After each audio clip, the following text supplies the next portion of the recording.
camp there and then hop the fence and use the showers at the park. It was a brilliant arrangement for about 2 or 3 days until the owner of this old abandoned house showed up on his motorcycle one morning.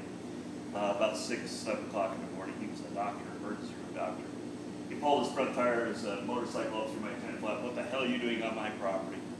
Well, fortunately, I had in the tent with me a bottle of wine, and I said, "I'm about ready to have a glass of wine. How about you?" And he said, "Hell yeah, I'm in," you know. And so we found out. Turns out his sister had gone to Cornell, and I knew her, and this and that. You know how things go. And he had a couple more bottles of wine. We were on our 3rd bottle of wine. We started to talk about starting a winery together. Okay, so Larry Turley was his name. So we started fixing up Larry's place and having a little bit of fun. And it turns out that the old farm there had been a commercial frog raising farm. They'd actually raised frogs there many years ago to sell to restaurants for 33 cents a dozen.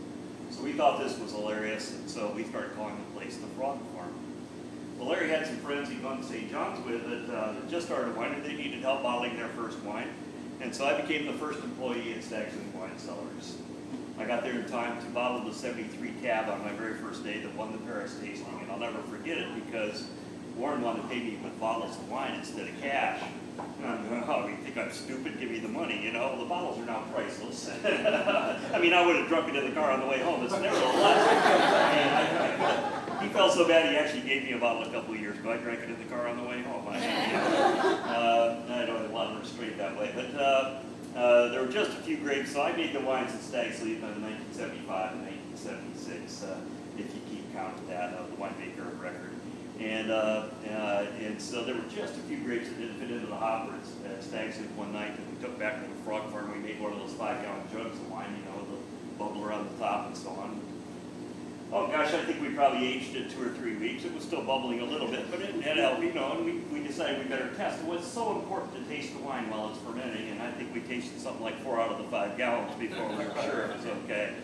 And in our moment of perhaps inebriation, we combined the Frog Farm where we made the wine and Stag's Leap where we got the grapes, and it became Frog's Leap. So we're talking mid-70s.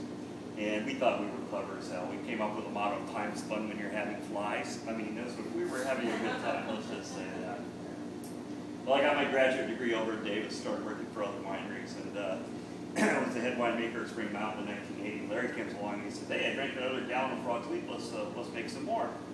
I said, "Well, no, Larry, I'm a professional winemaker now." He was still working at the hospital. He says, "No," he says, "we'll get a license, we'll do it." I said, "You know, everyone's getting to be Chateau this and Clos to that, and we need to do Frog's Leap, just have a little fun, kick it up a little bit, take wine down a notch and make it a little more fun and accessible."